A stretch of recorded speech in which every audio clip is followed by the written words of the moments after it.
पढ़ो किसके लिए? मैसेज के लिए। अगर आपकी पढ़ाई से आपको मैसेज नहीं मिलता, बेकार है। इस्लाम जब पैदा हुआ पूरी दुनिया में अंधेरा था, पूरी दुनिया में। सरकार इनको कुछ नहीं चाहिए, इनको दो चीज चाहिए, एक इज्जत चाहिए, इज्जत सम्मान। हाँ बोले दे दो, बोरे में भर के दे दो, बोरा ले आओ, खूब सम्मान भर के दे दो।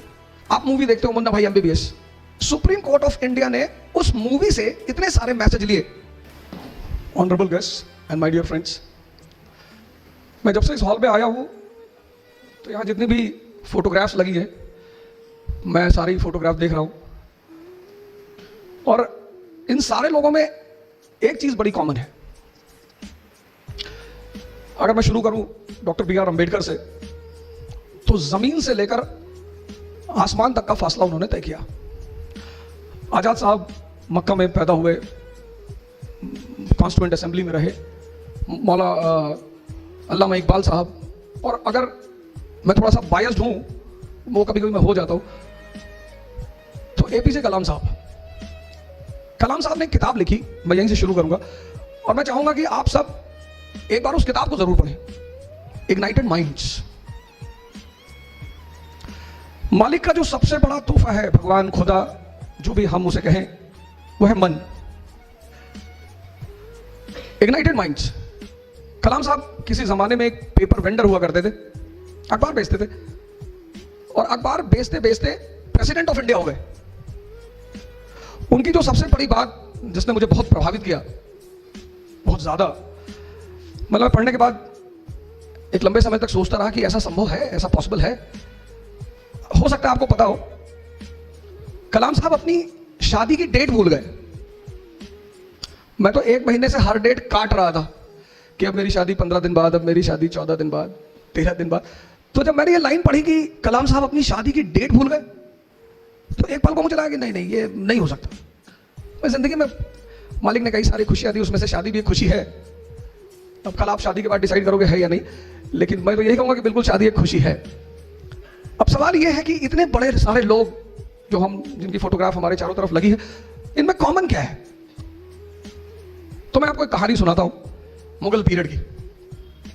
अकबर के दरबार में पंडित महेश दास, जो बाद में बीरबल के नाम से बड़े फेमस हुए। अब इस कहानी में, ये कहानी जो मैं आपसे कहने जा रहा हूं, ये भारत की एक संस्कृति है। हमने फिलॉसफी को कभी फिलॉसफी की तरह नहीं लिखा, ये हमारी बहुत बड़ी खासियत है भारत की। हमने फिलॉसफी को, जिसको आप दर्शन कहते हो, हमने उसे कहानी के रूप में लिखा। क्यों? क्योंकि कहानी सबसे सरल माध्यम है किसी भी मैसेज को समझने का। हर कहानी में एक मैसेज है। आप मूवी देखते हो Munna Bhai MBBS, Supreme Court of India ने उस मूवी से इतने सारे मैसेज लिए। पहला मैसेज, उस मूवी के पहले अगर किसी व्यक्ति का एक्सीडेंट होता था तो लोग हॉस्पिटल ले जाने से डरते थे। पुलिस सवाल करेगी, मेरा परिवार फंसेगा, मैं क्यों ले जाऊं? लेकिन उस मूवी से सुप्रीम कोर्ट ने यह मैसेज लिया कि नहीं, जब भी कोई घायल आदमी हॉस्पिटल जाता है तो हॉस्पिटल उसे पहले एडमिट करेगा, और जो व्यक्ति लेकर जाएगा उससे कोई सवाल जवाब नहीं किया जाएगा। पढ़ना जो है ना, पढ़ना एक अधूरा शब्द है। पढ़ने के साथ है समझना। अब किताबें कैसे लिखी हैं? आप सब एक किताब पढ़ते हो, लेकिन एक आदमी कुछ ज्यादा समझता है, एक आदमी कुछ कम समझता है। उसके पीछे वजह क्या है? पहली इंपॉर्टेंट बात, आप में से बहुत सारे लोग कहेंगे साहब हम बहुत पढ़ते हैं, हमको रिजल्ट नहीं मिलता। साहब मैं मानता हूं नहीं मिलता हो। किताबें जो हैं वो सीधी लाइन में लिखी गई, ऐसे सारी किताबें, बाइबल, गीता, कुरान, सारी ऐसे सीधी लाइन में। अब मालिक ने क्या कहा हमसे कि किताबें तो लिखी है सीधी लाइन में, अगर तुम्हारे में समझ है तो इन लाइनों को जोड़ो। मेरी बात पे फिर से गौर करिए। आप किताब पढ़ते हैं, आप में से बहुत सारे लोग उन लाइनों को जोड़ते नहीं, पढ़ते चले आते, पेन ले लिया, अंडरलाइन कर रहे हैं। नहीं, जैसे मूवी मैसेज दे रही है, ऐसे वो किताबें भी मैसेज दे रही हैं। अब जब आप लाइनों को जोड़ोगे, अब लाइनें सीधी लाइन में है, अब आप लाइनों को जोड़ोगे, उन जोड़ने के लिए रुकना पड़ेगा। You have to stop. इसलिए हमने कहा अध्ययन मनन, पढ़ो और सोचो। तो जैसे आपने वो लाइन जोड़ोगे तो फिर आपको दोनों लाइन के बीच का संबंध समझ में आएगा। तो मैं अपनी कहानी पर आता हूं और इस कहानी की मैसेज को देखिए कि कहानी आपसे कहना क्या चाहती है। किसी भी चीज को सिर्फ किताब पढ़ने से कोई राजा नहीं बनता। दुनिया में एग्जीक्यूटिव का एग्जाम होता है, सफिन साहब आपके सामने, जुडिशरी का एग्जाम होता है। पूरी दुनिया में कहीं भी लेजिस्लेचर के लिए कोई एग्जाम नहीं होता। मेंबर ऑफ पार्लियामेंट बनने के लिए किसी परीक्षा को देने की जरूरत नहीं है। मेंबर ऑफ लेजिस्लेटिव असेंबली बनने के लिए किसी एग्जाम को देने की जरूरत नहीं है। क्यों? क्योंकि जो राजशाही है, किंगशिप, वो समझदारी पे डिपेंड करती है, आपकी अंडरस्टैंडिंग। अकबर अब जो भी दिल्ली में बैठेगा उसको गुजरात जाना है। सफीन साहब गुजरात से हैं हमारे, और गुजरात कनेक्ट करता है हिंदुस्तान को कहां से? सेंट्रल एशिया से, ईरान से। गुजरात हमको कनेक्ट करता है कहां से? वेस्ट एशिया से, सऊदी अरेबिया से। सऊदी अरेबिया का पुराना नाम है हिजाज। तो दिल्ली के आदमी को गुजरात जाना है, अब जाएगा किधर से? राजस्थान हो गया। राजस्थान क्या है? डेजर्ट। और मनुष्य की जो प्रवृत्ति है, नेचर, वो उसकी ज्योग्राफी से इंफ्लुएंस होती है। जैसे यूपी बिहार का आदमी थोड़ा सा दिमाग से बहुत तेज होगा, काम कम करेगा, फर्टाइल जमीन है, बड़े तोहफे दिए मालिक ने, काम करना ही नहीं। लेकिन राजस्थान का आदमी जो 10 किलोमीटर से पानी लेकर आना है, फिजिकली बड़ा स्ट्रांग होगा वो। तो जब फिजिकली स्ट्रांग होगा तो कॉन्फिडेंस होगा। आपकी हाइट 6 फीट है और आपका वेट है 200 केजी, और आप रेलवे का टिकट खरीदने गए, स्टेशन पे लाइन लगी है, मेरे जैसे 4-4 फीट के लोग खड़े हैं 20-20 केजी के। अब आप सबसे आगे जाके खड़े हो गए क्योंकि आपकी हाइट तो 6.5 फीट और वेट 200 केजी। आप आगे जाके खड़े हो गए। अब हम लोग पीछे खड़े हो गए, सर झुका के बुदबुदा रहे हैं कि भाई साहब दुनिया में कोई कानून नहीं, बदतमीजी देखिए आगे जाके। अब हम कुछ बोल नहीं पा रहे हैं हमको, क्योंकि हमें पता है कि अगर एक ने बोला और मारा इसने और पीछे से कोई नहीं बोला तो हम तो गए।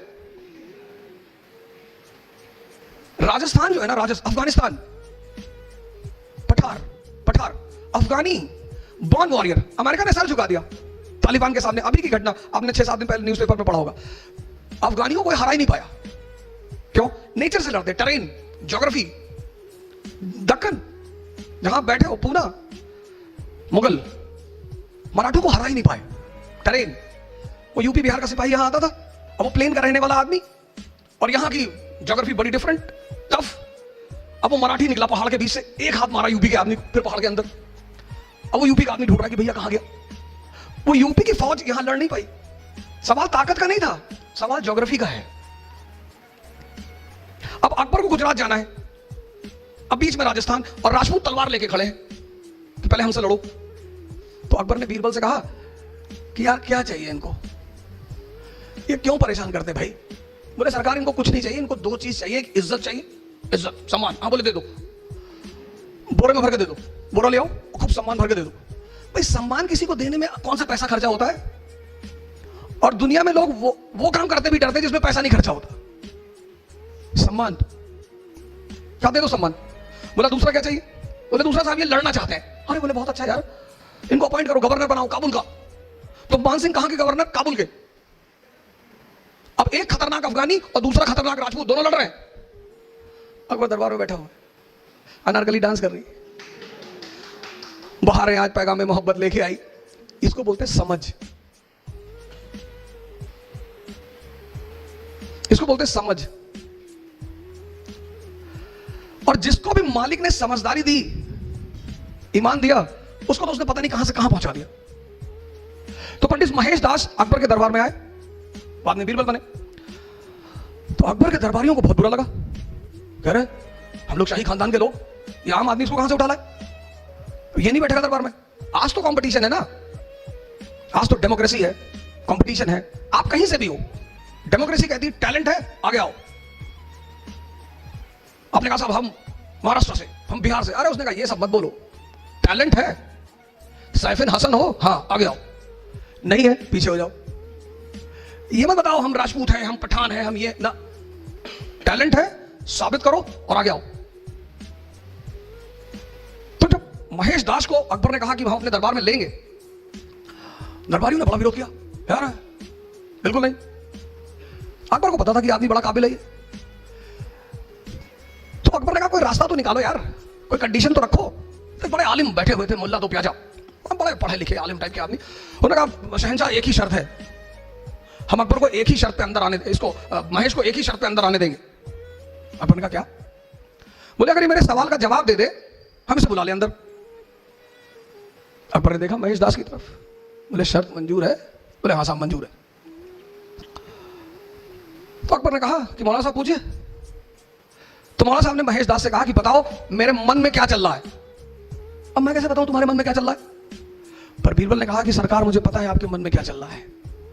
आप चाहते हैं कि शहंशाह अमर हो जाए, आप चाहते हैं कि शहंशाह की जो हुकूमत है वो पूरी दुनिया पे फैल जाए, आप चाहते हैं कि दुनिया की जितनी खूबसूरत औरतें शहंशाह की सबसे शादी हो जाए। मौलाना साहब तो हंसने। अकबर ने पलट के देखा, कहा मौलाना साहब? बोले सरकार बस यही बातें सोच रहा था सरकार। ये पहला मंत्र है सफलता का, पढ़ना नहीं है। इस्लाम जब पैदा हुआ पूरी दुनिया में अंधेरा था, पूरी दुनिया में। आप कभी इस्लाम की हिस्ट्री पढ़ो, यूरोप औरतें जलाई जा रही थी विच हंटिंग के नाम पे, विच हंटिंग। हिंदुस्तान सती प्रथा, चीन में तो लड़कियों को ऐसे ही मार डालते थे। पूरी दुनिया में अंधेरा, और उस अंधेरे में मोहम्मद साहब लैंप लेकर खड़े हुए। इस्लाम, प्रेम, मैसेज। हुजूर साहब गुजरते थे एक रास्ते से, कोई महिला उनके ऊपर डेली कूड़ा फेंकती थी। हमारे आपके ऊपर फेंक दे हम तो गोली चला दे तुरंत, कि मैं कूड़ा फेंकोगे, वो भी हम मतलब मैं वाजीराम के टीचर, इतनी औकात तुम्हारी? पैगंबर, पैगंबर, हम तो उसके सामने कुछ है ही नहीं। पैगंबर, मालिक का सीधा हाथ उस आदमी के सर पे। एक दिन उस महिला ने कूड़ा नहीं फेंका, वो मकान के अंदर गए, पता किया कि मोहतरमा कहाँ है, पता चला बीमार है। गए हालचाल पूछा, कहा मालिक से दुआ करूंगा कि आप जल्दी ठीक हो जाए। ये है ये। हमसे लोग पूछते हैं, मैं मेडिवल इंडिया पढ़ाता हूं, लोग मुझसे पूछते हैं इस्लाम इतनी ऊंचाई पे कैसे था, मुसलमान इतनी ऊंचाई पे कैसे थे? स्पेन से लेकर चाइना सी, कैस्पियन से लेकर हिंदुस्तान, पूरे इलाके में मुसलमानों का कब्जा। क्यों? क्योंकि वो अपने उस वक्त पैगंबर को समझते थे कि जीतने के सिद्धांत क्या है। जीतना तलवार से नहीं, तलवार से तो लूटा जाता है। चोर किस चीज का इस्तेमाल करता है? तलवार का।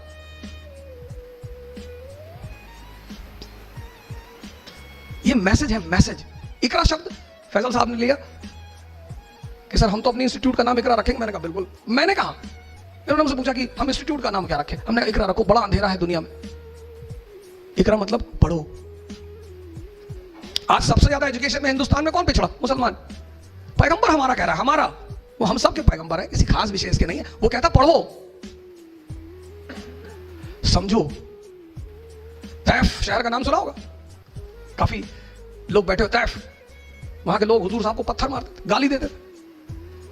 अब हमको कोई यहां गाली दे, और सैफी यहाँ के कमिश्नर है, धौले साहब आईजी है, तो मैं तो जाके इनसे कहूंगा कि सब एनकाउंटर करवा दो, मरवा डालो इनको, ये हमको गाली दे रहे सब। जिब्राइल साहब ने हुजूर साहब से कहा कि कहो तो, तैफ शहर दो पहाड़ों के बीच में है, तो उन्होंने हुजूर साहब से कहा कि कहो तो दबा दूं। अरे बोले नहीं, जाने दो। ये लोग ये जो मुझे पत्थर मार रहे हैं ना, किसी दिन यही हमारे पैरोकार होंगे। मैसेज। आप पढ़ते हो स्ट्रेस लेकर, पढ़ना है मुझे नहीं, समझना है। आप पहली गलती पता क्या करते हो? आप स्ट्रेस लेके काम करते, पढ़ना है। मैं नहीं कहता, आप किताबें इतनी प्यारी चीज है, इतनी, पर कब? जब आप उन्हें समझो। 1922 में 1920 गांधी जी की फोटो देखकर याद आ गया। अब अगर मैं सबकी फोटो देखकर आपको कहानी सुनाऊं तो ये तो चलता रहेगा, तो गांधी जी पे मैं मसले को खत्म करूंगा। 1920 में इस आदमी ने असहयोग आंदोलन, नॉन कोऑपरेशन मूवमेंट चलाया। ब्रिटेन की पार्लियामेंट ने अपने वॉइसरॉय से कहा कि मूवमेंट को रोको, ये गांधी की टीआरपी क्यों बढ़ा रहे हो, रोको मूवमेंट। रीडिंग वॉइसरॉय था, उसने कहा सर हम नहीं रोक सकते। बोले क्यों? बोले सर ये जो सत्याग्रही है ना, ये भजन गा रहे हैं सर सड़क पे, ईश्वर अल्लाह तेरे नाम, इनको बुद्धि दे भगवान। अब जो आदमी आपके लिए दुआ मांग रहा है, मैं आपके सामने गन लेके खड़ा हूं, आप कह रहे हो कि मालिक इसको सद्बुद्धि दे दे, तो अगर मेरे अंदर इंसान है तो मैं आपका पैर छू लूंगा, तुरंत मारने का सवाल ही नहीं उठता। आपने कभी सोचा हम इस आदमी की क्यों इज्जत करते? इसलिए नहीं कि आदमी नंगा रहता था ना, वो बात नहीं है। फिर गांधी जी कपड़ा नहीं पहनते थे, ऐसे बहुत सारे लोग नहीं पहनते। 1922 में चौरी चौरा एक जगह है यूपी में, वहां का पुलिस स्टेशन जला दिया, पुलिस वालों को जला दिया, सरकार पे सीधा हमला। सरकार ने कहा मारेंगे इन लोगों को, खूब मारेंगे। वही घटना, सेम वही घटना 2010 में हुई। आदरणीय बाबा रामदेव रामलीला ग्राउंड में करप्शन के खिलाफ लड़ाई लड़ रहे थे। India against corruption, very good, बहुत अच्छा, आपको लड़ो, आपको हक है, आप हिंदुस्तान के नागरिक हो, डेमोक्रेसी है, आप लड़ो। सरकार ने उन्हें आदेश दिया कि 12 बजे के बाद रामलीला ग्राउंड छोड़ देना। अब सरकार, हमें सरकार के आदेश, हम करप्शन के खिलाफ लड़ रहे हैं, हम सरकार से थोड़ी लड़ रहे हैं, हमें चले जाना चाहिए था। पर बाबा वो बात नहीं समझ पाए। आगे क्या हुआ कहने की जरूरत ही नहीं। लेकिन 1922 में उस आदमी को यह बात समझ में आई, उसने मूवमेंट को रोक दिया। उसे पता था मुट्ठी भर लोग हैं, मुट्ठी भर, सरकार बहुत मारेगी, इनको इतना मारेगी कि ये दोबारा आंदोलन पे आएंगे नहीं। तो जैसे ही चौरी चौरा का कांड हुआ, गांधी स्टॉप द मूवमेंट, खत्म कर दिया मूवमेंट। कहा I don't have faith in violence, मुझे हिंसा में विश्वास नहीं है। अरे सरकार ने कहा एक हफ्ता रख लो, बोले हाँ ही नहीं। एक भी आदमी इस मुल्क में नहीं मारा गया। महान है वो आदमी। किसी का विरोध करो और वो तुम्हें मार ना पाए। मैसेज पढ़ो, किसके लिए? मैसेज के लिए। अगर आपकी पढ़ाई से आपको मैसेज नहीं मिलता, बेकार है। आपने कहा साहब ये किताब खत्म कर ली, मेरे पास लोग आते हैं, मैं कहता हूं एनसीईआरटी, मैं तो बड़ी किताबों, आईएएस बनना मतलब क्या? समझदारी, पहले अटेम्प्ट में 22 साल में। हमारा कुछ नहीं है इसमें, हम ये नहीं कहेंगे हमने बना भाई, हमने भाई साहब, नहीं नहीं, हमें बनाना आता, हम अपनी बहन को बना देते, भाई को बना देते। ये पूरे आदमी, इसकी योग्यता है इस आदमी की। इसने हमसे पूछा कि सर दिल्ली की तरफ से जाए, हमने कहा इधर से चले आओ, बस इतना रोल था हमारा, और ये आदमी चला गया। लेकिन जब तेंदुलकर का नाम होगा, सर ने अभी नाम लिया, तो आचरेकर तो होगा ही, हमारा तो होना ही था। हमारी लालच तो यही है। एक टीचर एक लालच में जीता है कि जब मेरे स्टूडेंट का नाम होगा तो उसकी जीवनी में एक लाइन मेरे नाम पर भी होगा। ये उसकी लालच है। पैसा तो मालिक बहुत दे रहा है।